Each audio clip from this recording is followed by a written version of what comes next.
Good evening. Welcome to Athens City Council. Tonight is Monday, October 4th, 2010. This evening, City Council is meeting in regular session. We do have a quorum with all members present, and we do have before us 3 meeting minutes that we'd like to ask for acceptance of. They are the meeting minutes from the special session held September 13th, regular session held September 20th, and the special session held September 27th. Do I have a motion? So moved. Second. Discussion? All in favor? Aye.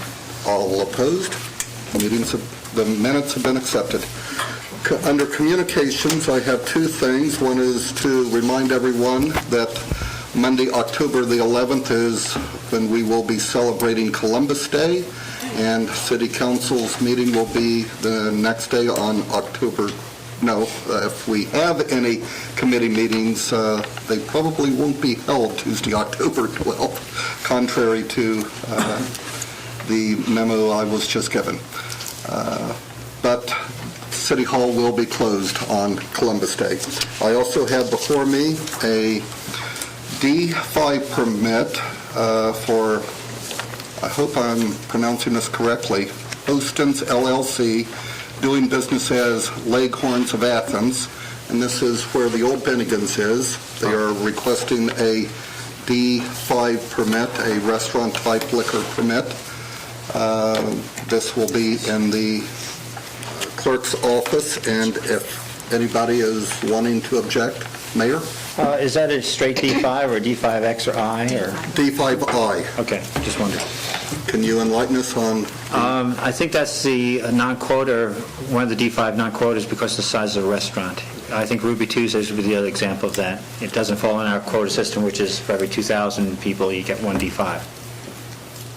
I believe. There's a couple other suffixes there, too. I think also more than 50% of the sales have to come from food instead of liquor. And something like that, yeah. So anyway, there is that. If anyone wishes to object or ask for a hearing, we can. Are there any other communications anyone else would like to share with council? Member Butler. Thank you, Mr. President. At this moment, and correct me if I'm wrong, but I'd like to move to adopt the appointment of our law director as a voter for the National League of Cities annual business meeting, which will be held Saturday, December 4th, 2010. That's a motion we seem to hear every year at this time. Is there any discussion? Second? Any discussion? All those in favor? Aye. Opposed? Congratulations. Any other communications? Reports and communications from other elected officials. Mayor Weil. You mentioned city buildings being closed October 11th. There will be no trash delay on that, just so you know. Let's see, I think at the staff meeting they talked about starting up the leaf pickup October 12th, which would be, of course, if we're not meeting. I think it's section 1 of the city, which would probably the east side in general. There'll be 2 pickups, but that's starting at that point and working its way around, just so you know, since fall is coming at us. Other than that, there's going to be a planning commission hearing on signs, and we're going to revisit our sign ordinances. And everybody's invited. That's 12 noon on Wednesday. Comments for the mayor? City Auditor Kathy Hecht. No report. Law Director Patrick Lane. Mr. President, thank you. I did just want to announce, and I think this may have already been reported in local media, speaking of liquor permits, that, of course, Council had voted to hold a hearing or to ask that a hearing be held for the Smiling Skull liquor permit for the enhanced license, and that hearing was held, and we gave it our best shot, and not surprisingly, the Board of Division of Liquor Control did rule against us, and that application is going forward, as seems to usually be the case when we object to those things, but we did, get to have our day in front of the hearing officer. I think in the 22 years I've hung out in this room, I cannot think of one example that we won. Am I incorrect, Member Bain? I actually did have one other announcement that I think should probably be made as well, and I was just speaking to the mayor before the meeting began here, just because this week, or actually I guess it was last week in my office, I noticed that there were a great number of citations that had been brought to my office by the Office of Code Enforcement for sign violations, and I believe there were 21 cases, and what the violation was for in the city code, it says that this is dealing with for rent signs. if you have to have a for rent sign taken down within 14 days of the lease being signed. Now, traditionally in Athens, and certainly this goes back to my time as a student at Ohio University in the 90s, and I think for years before that, the understanding always was that that landlords are signing leases for the next fall. And under this current interpretation, by the action taken by the Office of Code Enforcement, this, I guess, would no longer be permissible. And please, Mr. Mayor, correct me if you think I've misstated the administration's position on this. So, in any event, we've had these complaints brought to my office, and we, it's my duty as law director is to prosecute those cases which are brought to us by code enforcement. So, for anyone that, I guess, depending on your outlook, either the credit or the blame certainly rests with the administration and priorities that they've set on this sign issue. And I know that this will probably be an issue that will be addressed with the sign committee or when this comes for the planning commission, as you had said during your announcements as well. I think the intention was to, the task force was put together about 2 years ago to look at the sign ordinance in general. We did a little bit of it, and then it kind of languished. I think the feeling I had if we make it more cute, actually the idea was to see what we have on the books right now. When we started looking at some of the sign ordinance, we went through transcripts of cases before that had been done previously about rental signs and nameplate signs. We decided we should at least exercise the law at this point and see where it doesn't work, rather than try changing it before we've tried pushing it and see where it goes. I mean, there's no, if it's broken, we have to see if it's working first by playing with the knobs or whatever it is, I think one way or another, it's pretty safe in saying that a court will have their opportunity to weigh in, and then, as you say, perhaps you can take it from there. Yeah, we'll get guidance that way. Thanks. Thank you, Mr. President. Yes. Any other comments? On to ordinances for third reading. Ordinance 9410 is an ordinance amending the part-time and seasonal staffing levels and declaring an emergency. Member Sands? Or Member Bain? Member Bain. Mr. President, move adoption of 9410. Second. 9410 corrects some issues that arose this summer with respect to compensation for seasonal workers. We don't necessarily give a direct count, but what we did do, as long as we had to make some adjustments, is we went through and actually got the correct job titles in there. So that's a plus, right? So there we are. Other comments? All those in favor? Aye. Opposed? Ordinance 9410 has been adopted. Ordinance 9610 is an ordinance granting a revocable license to Southeast Beverage Company at 772 West Union Street for use of the city right-of-way for a sign. Member Fall. Thank you, Mr. President. I move that we adopt 9610. Second. As the ordinance states, this is for a revocable license, which is for 10 years. After 10 years, the person who holds the license can then renew it, ask for a renewal, and this is for a sign that is in the city right-of-way. Other comments? All those in favor? Aye. Opposed? The ordinance has been adopted. Ordinance 9710 is an ordinance amending Athens City Code Title 11, Business Regulations, Chapter 1108, Taxi Cabs. Again, Member Fall. Thank you, Mr. President. I move that we adopt 9710. Second. This ordinance amends the Athens Title 11 Business Regulations to make it more in line with many of the other licensing and other regulations that have to do with other types of businesses that are in Athens. This one is taxi cabs. This was put forward by the taxi board to streamline the when there are problems with taxi cab licenses, to streamline it. And it used to be that the city council used to be part of the process. This removes the city council and makes it more in line with many of the other types. Other comments? All those in favor? Aye. Opposed? Ordinance 9710 has been adopted. We move on to ordinances for second reading. Ordinance 9110 is an ordinance declaring certain vehicles no longer needed for a municipal purpose. Ordinance 9810 is an ordinance accepting the petition for annexation of approximately 9.81 acres on Old Peach Ridge Road. Ordinance 9910 is an ordinance designating the zone for the old Peach Ridge Road annexation area. On to ordinances for first reading. Ordinance 110, an ordinance authorizing the Service Safety Director to enter into contract with Perfection Group, Inc. for energy saving improvements to city facilities as authorized by House Bill 420 and authorizing the auditor to borrow up to $300,000 for said improvements. Member Gosney. Thank you, Mr. President. I think sometimes we lose sight of why we're doing the things we're doing. So just to set this up a little bit, the city is a Cool Cities member, a Sierra Club program designed to help communities reduce their environmental impact, reduce their energy consumption. And this is part of our ongoing effort as part of that to reduce the greenhouse gas emissions from city energy use, to cut the amount of money that we're spending on energy in the city, so we will ultimately have more sustainable city government.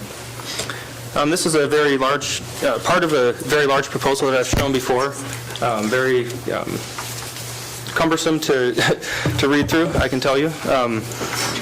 This is a subset of work that was outlined by a company we hired, Perfection Group is the name of it. We hired them to do a comprehensive analysis of all city buildings and determine where we could save energy, how much energy we would save by doing these different conservation measures. And so the city selected a subset of those, focusing primarily on the Athens Community Center, but including other buildings. And I'll just go through what's the energy conservation measures that are included here. One is the parking garage, which is a 24-hour facility, very energy intensive in terms of the lighting there. So the city is proposed to spend $17,053 to upgrade the lighting in the parking garage. City Code Office, there's a proposal and this proposal is to upgrade the lighting, install programmable thermostats, replace old single-pane windows with more efficient windows at a cost of a little over $41,600. Very small amount of work in the city building here, just 2 windows that were recognized needed to be replaced because they're old single-pane. And then the Athens Community Center, where the bulk of this work is being done, including lighting, retrofits with more efficient lighting, replacing the heating and cooling system, and there are a few different items that are involved in that, changing the system controls so that everything is operating more efficiently in the community center, and also implementing water conservation measures at a cost of $356,760. The grand total for all this together is $417,380. Quite a lot of energy efficiency improvements that are being proposed here. The benefits of this, not only will we cut the greenhouse gas emissions from city energy use by drastically, we're going to be saving a substantial amount of money over the next 15 years. This is calculated from Perfection Group, and they estimate over the next 15 years we will save roughly $400,000 for this investment, in excess of what it cost us. So a total savings of $878,000 over that time period, with a net, if you would, profit to the city from these energy savings measures of around $400,000. So that's quite substantial when we're looking at limited budgets and the tough economic times that we're facing. This is the first reading, and I don't anticipate any changes before we bring it up for a vote in a few weeks. Other comments? Mayor Weil. Realize, again, this is just part of a larger package that was put forward by Perfection Group. We actually had 2 groups looking at this. We put it out in a request for information or qualifications at one point. Had about 4 companies look. Went with Chevron was actually looking at some of our building and our energy structure. realize some of the buildings we're talking about are not 24/7 buildings. The parking garage is, but everything else is pretty much minor. Other places we could save, of course, would be eventually the fire departments, fire stations. The turnaround, as Allahu said, is we should be making it all back, and it's a 15-year window. The menu that they gave us stretches all the way out to 50 years if you wanted to choose some more esoteric paybacks. We did not do that, but again, this is the idea to making our city a little bit more energy efficient, less of a cost to the taxpayers and ourselves in terms of maintenance. The buildings we picked in many cases look like newer buildings. Community center, of course, is fairly new, but it is a large structure. It wasn't built with a lot of the energy savings thought of. If you noticed in the list I was given at the committee meeting last week, they talked about an energy kiosk, which is the idea that we'll be doing education component as well, saying how much energy we're saving, how much energy is being used by the building, because it is quite a bit. So there's more that can be done. As I say, I look at this as phase one, but let's see how this shakes out and how we work with Perfection as a partner in this. So, and again, this House Bill 420 gives us the ability to actually make a loan, but it's outside our debt schedule, just because that's the way they've structured it by the state. And I think that's all I really can say about it right now. Other comments? I should mention financing this project. Up to $300,000 of this will be financed through a loan that the city would take out to pay for these improvements. And I do have the measurement of some of the savings. This is the community center itself. Each year, it's expected to save 297,000 kilowatts of energy, which is a huge amount, which is the same as adding 48 acres of trees per year. So that's pretty substantial. It's a lot of trees. Other comments? Ordinance 10110 is an ordinance providing for the issuance of not to exceed $3.5 million in bonds by the City of Athens, Ohio, for the purpose of refunding some or all of the city's outstanding recreational facility bonds, Series 2000, dated as of August 15th, 2000, and matters related to such bonds, and declaring an emergency. Members' hands. Mr. President, at this time, I'd like to ask that we consider Ordinance 10110 under suspension of the rules. Second. This ordinance is moving along at a fairly rapid pace. We're dealing with a bond council whose recommendation is that we need to seek the replacement bonds by the end of October. So we need to move along relatively quickly. In a moment, I'm going to ask the auditor to speak a little bit more in detail about this. So at this point, we're talking about suspension only. Is there further discussion on suspension? All those in favor of suspending the rules on Ordinance 101? Aye. Opposed? The rules have been suspended. Mr. President, I move adoption of Ordinance 10110. And I'm going to ask the auditor to give a little detail. The auditor has spoken to us regarding this before, but just to remind a lot of us and other people. I think we've talked about it twice in committee meetings, and the mayor and the treasurer and deputy auditor and I have been meeting with our bondholder for our community center bonds. We've been paying on that for 10 years. We have 6 years to go on that obligation.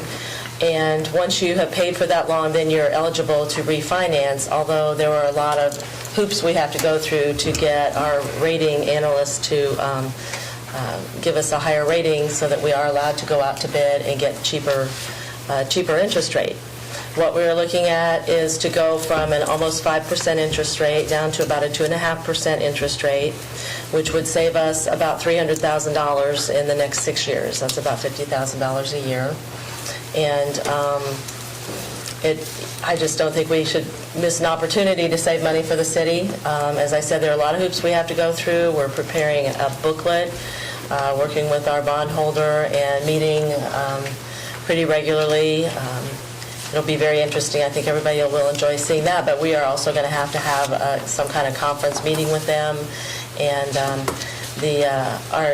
our next payment is actually due December 1st, but we have to move this along, and they will want to see that council has, signed off on this before we move any further. October 20th is when we're trying to do our presentation, and so we need all our ducks in a row by then. I remember when we got that 5% interest rate and thought it was great.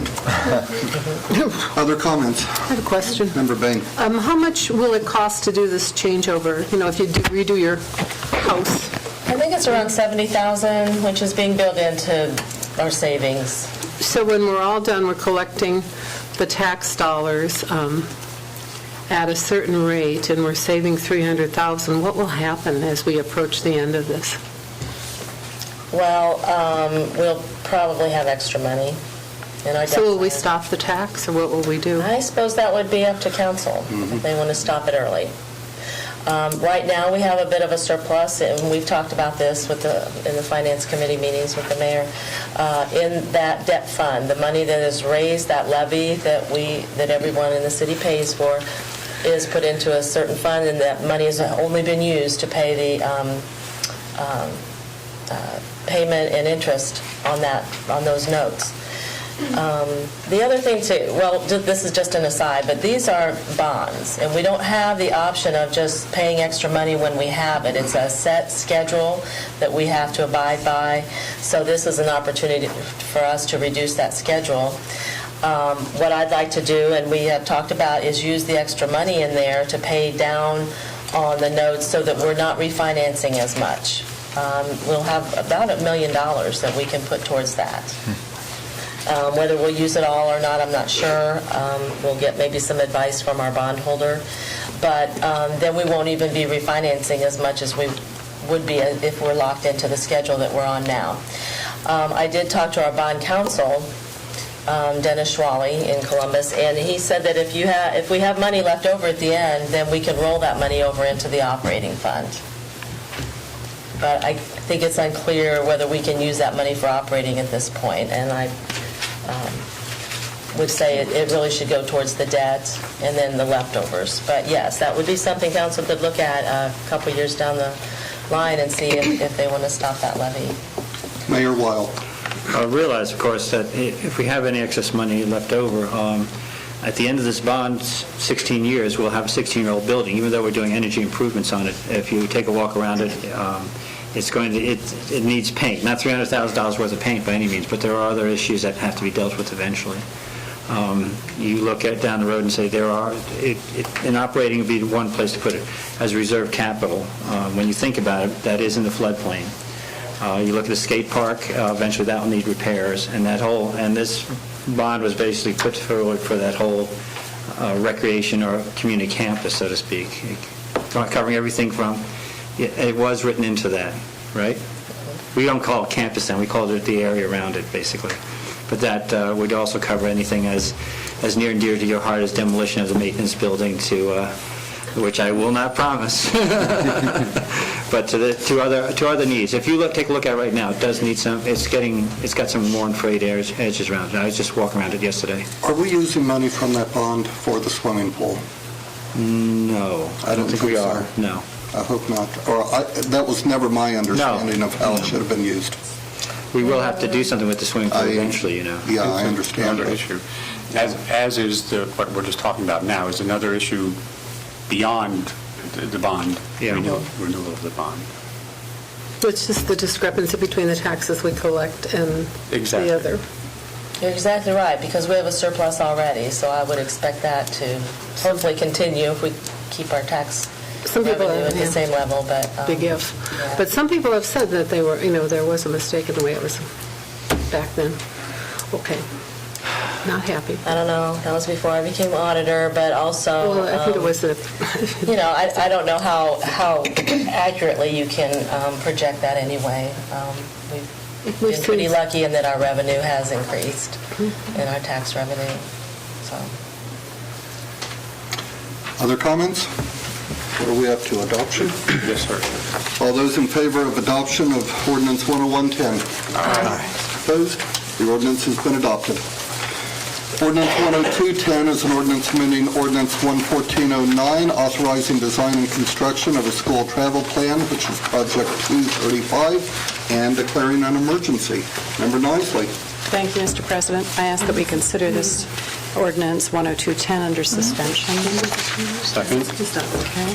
And the purpose of the suspension is so that we can enact this legislation before the bid expires for this particular Motion and project. second for suspension. Further discussion on suspension only.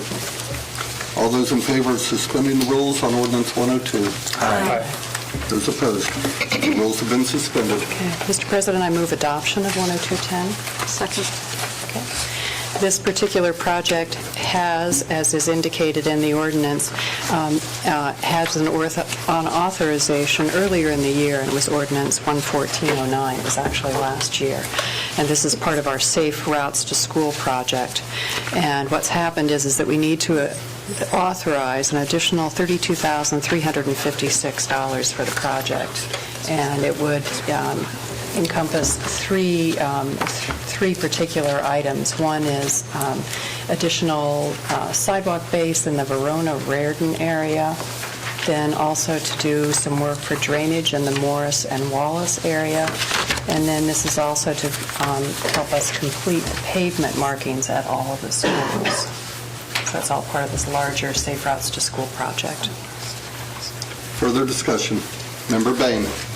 I was just asking Chris when we did this in committee, and she assures me we did. It must have gone right over my head. Okay, so we're about $30,000, about $30,000 coming out of the street fund that will be reimbursed. I assume that everybody checked it, that they won't need between now and the end of the year. Is this extra money coming out for this project? You don't know? I don't know. Okay. We've had real shortages in the street fund before at the end of the year. Is this a change? I mean, will we be able to recoup this $30,000? We will recoup some of it. Some of them will be city costs. There, $7,000 of the Morris Wallace improvement would be a city cost. The Verona, $5,500, that would be city funds. So about The $7,300 for the paving, however, is all reimbursable. Okay. So there are some of it that are still. I guess I was wondering, thanks, Chris, I just was wondering if we were building drainage issues with street funds. I'm seeing $129,000 of unappropriated money left in the street fund. That is getting pretty tight, but And I think it's drainage related to sidewalk. Okay. That's what's affected by it. Mayor Weil. I believe one of the reasons for the increase, and I may be wrong on this because I haven't had the recent conversation with Andy Stone, was when they were talking about trying to do the raised crosswalks, it became a drainage issue of how the water will flow if you've got a raised crosswalk. And I think that's where the extra money started kicking in, as well as the Verona is a little bit of more of a difficult puzzle than they first thought. Yeah. Mostly because of the width issue, I believe. They're going to have to cut into the... Yeah, it's a shame there is no sidewalk there. I am very familiar with that area. I lived there This is what we're trying to do. 17 years. You're trying to get a sidewalk in there? I believe that's the intention, to put a sidewalk in, right? And the Good luck. it's rather That's been a problem difficult. forever. I mean that sincerely. Yeah. That's really been a problem there. I'll just, Yeah. let me just Member say Sands. that I've had conversations with the property owners along Verona, and they've arranged a meeting with Andy Stone and them, and I thought the Verona sidewalks were going away. I thought we were making a limited width sidewalks. That's why we couldn't get them to pay for it. Okay. I thought originally the discussion was to make it a one-way, which I think is what fell apart. And then at that point, I think we were still trying for a sidewalk, but it's not a standard sidewalk size, which means Safe Routes to School would not reimburse us for it. I think that's the conversation I had as of a month ago. Okay. Well, that's more recent than the one I had. Okay. Other comments? All those in favor of adoption of ordinance 102? Aye. Those opposed? Ordinance is adopted. We move on to a one-reading resolution. R1010 is a resolution encouraging American Electric Power to upgrade equipment and service in the city of Athens. Member Bain. Mr. President, I move to table this resolution 1010. The reason being, we'll be having some meetings and see what happens. We'll be back, though. Okay. We have a motion and a second to table Resolution 1010. Further discussion on tabling. All those in favor of tabling? Aye. Opposed? Resolution has been tabled. Announcements and other business. What announcements or other business? Members of council first. Member Bain. The Finance Committee has a proposal from the Personnel Director to go into a workers' comp group, not the group that was formerly involved in workers' comp, but a group retro rating program. And we got the information, and I didn't bring it up in committee last Monday, but I'd like next council meeting, which will be the 19th? 18th. 18th? Okay. On the 18th, then have a 10-minute meeting in advance in case somebody has a comment about it, and we will have to suspend the rules in order to get into this group. But on the other hand, we might save some money. Okay, so I'll try and get the comparison between now and then. The last time was pretty full, but that's what we'll be talking about. It's the recommendation. I don't know that it's a recommendation, but the suggestion was that this would be, well, it dovetails nicely with our existing third-party administrator. That's what I was trying to. They actually did recommend Okay. Member Sands, want to repeat the comment? No, I think that our third-party administrator did actually recommend that we go this way. So with a little bit of luck, we'll save some money. Okay. Mayor Weil. I was looking at 09910. You will have a public hearing October 18th. I assume that's at 7. This is for the zoning designation of Old Peachwood Road annexation area. Is that the case? Yes. Okay. I realize I didn't bring it up. Nobody's said it. Thank so you I thought- for bringing that to our attention. Other announcements and other business. Member Fall? No? Okay. None other. Okay. Next and last is an opportunity for citizens to speak on any legislative items or city services that we did not cover on tonight's agenda. Is there anyone here wishing to speak before council? Mr. Coleman. Haven't seen you in quite a while, sir. You can state your name and address.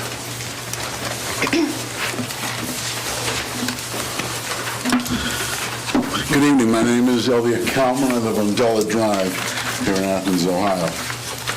Mr. President, 9 days ago, I had a very distressing experience. For the first time in my life, I'm 65 years of age, I was physically ejected from a public place by a police officer. To this day, I've never been arrested or even taken into custody. For the first time, a police officer laid a hand upon me. First time. I'll get back to the police officer's actions in a moment. I was at the city's sparsely attended roundabout dedication. I've been a participant in Richland Avenue planning for years. I'd read about the dedication in the Messenger. Though the article made no mention of it, I decided beforehand that if there was a religious ceremony as part of the dedication, I would object. During the presentation of the colors and the playing of the national anthem, I stood holding my hat over my heart in recognition of this great, though imperfect, union. Once the introduction of Mr. Ziad Akir, who was to give the invocation, was complete, I stood to make my objection. I had to speak loudly in that open space, competing as I was with both the amplified voice of the speaker and the noise of nearby traffic. I had been speaking but moments when an Athens police officer came up to me saying, "Stop it." I turned to the officer and asked, now at normal volume, "Stop what?" Two other persons approached. Andy Stone, Director of Public Works, was livid. I hated to see him that way. He's such a nice guy. The other person, a woman, I didn't recognize. "Don't mess up my ceremony," Mr. Stone told me through clenched teeth. He might have used a phrase other than mess up. The woman interjected, "He just wants to get in the papers." The officer repeated, "Stop it." Still at normal volume, I asked, "I can't even have a conversation?" His answer, Stop it. I want to tell the woman that I sincerely objected to the unlawful, illegal, improper, and unnecessary intrusion of religion into government, and the likewise unlawful, illegal, improper, and unnecessary intrusion of government into religion. I wanted to tell Mr. Stone that I hadn't messed things up. It was whomever had included the 2 religious ceremonies as part of the city's dedication of a public works project. The officer said, "Stop it." I still didn't know what it was. From this point on, I said nothing. Silently, I walked to a point in front of, but below, the elevated stage from which the amplified voice of Mr. Akir was beginning a recitation from the Holy Quran. I raised my arms, attempting to express my objection without words. I wasn't preventing anyone from speaking. I didn't block anyone's view. No one's means of egress was obstructed. No panic was being induced. If by voicing an objection I had engaged in disorderly conduct, and I don't think I did, by standing with my arms raised as I was, my behavior at that point was reduced merely to disagreeable conduct at most. This is the point at which, for the first time in my life, your police officer seized me, simultaneously ordering leave. He immediately began pushing me via the 2-hand compliance hold he had taken of me in the direction he has decided I was to exit by. I always comply with instructions from police, but I guess I wasn't walking fast enough because he forced me to walk at a rate faster than which I was comfortable. I am 65 years old. Because of the actions of your police officer, I was denied the opportunity to make my objection to the invocation, and I was denied the opportunity to make a second objection, which I would have made at the point in the ceremony at which, according to the printed program, a Mr. Nathan Pelfrey, should I call him Reverend, the Grand Chaplain of the Grand Lodge of Ohio, Free and Accepted Masons, was to give the benediction. My objecting to acts of the city administration and exercise of political speech was prevented by an unlawful, improper, arbitrary, and forceful use of the city's police power. And for what? For raising my hands? Does the First Amendment mean so little? Here's the answer. In this city, this county, this state, the First Amendment is almost gone. It didn't protect me. That means it doesn't protect anyone. So here's your choice. Either get a court order telling me to stop physically protesting, in which case I will stop, or arrest and charge me. Otherwise, keep your hands to yourself. Lastly, that next morning, I wrote and hand-delivered to Mr. Akir at the Islamic Center a brief letter. If you'll allow me an additional minute, I'll read it here. Dear Mr. Akir, I am the individual who, on Saturday morning, interrupted your invocation at the dedication ceremony for the City of Athens Richland Avenue Improvements Project. I want you to know that my objection was not directed at you, but at the way the city government has attempted to use you to validate their other First Amendment violations. I did not say, and I had no intention to say or imply anything negative about you or about your faith.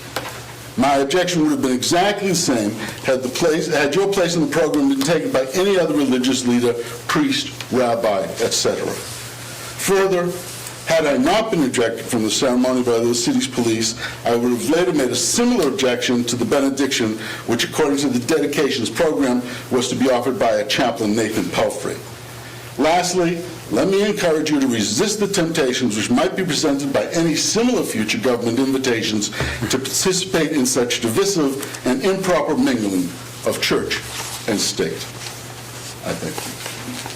Thank you, Mr. Coleman. Is there anyone else wishing to speak before council this evening? Seeing none and having addressed all items on our agenda, we stand adjourned.